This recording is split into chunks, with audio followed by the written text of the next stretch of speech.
लालों की कमी नहीं है। अक्षरा सिंह ने पूरी तरह से भोजपुरी में हो रहे गलत का विरोध किया है।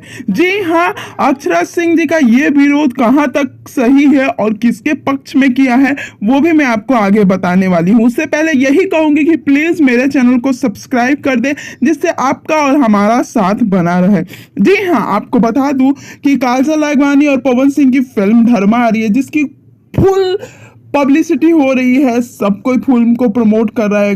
फिल्म रिलीज भी हो चुकी है। अच्छा खासा, बहुत अच्छा नहीं कह सकते पर अच्छा खासा रिस्पांस मिला है। वहीं दूसरी तरफ खेसारी लाल जी के गाने को बैक टू बैक डिलीट किया जा रहा है। इस पे अक्षरा सिंह जी ने कल एक इंटरव्यू में पूरी तरह से खुलेआम कह दिया कि हमारी भोजपुरी में दलालों की कमी नहीं है और तलवे चाटने वाले लोग बहुत है। कहीं ना कहीं इनका पूरा इशारा पवन सिंह जी के टीम की तरफ था और उन्होंने खोल के कहा है कि जिसको जो करना है आकर करे, मुझे कोई फर्क नहीं पड़ता है। तो खेसारी लाल जी के लिए अक्षरा यह आक्रोश हमें देखने को मिला। वीडियो कैसा लगा हमें कमेंट में जरूर बताएं।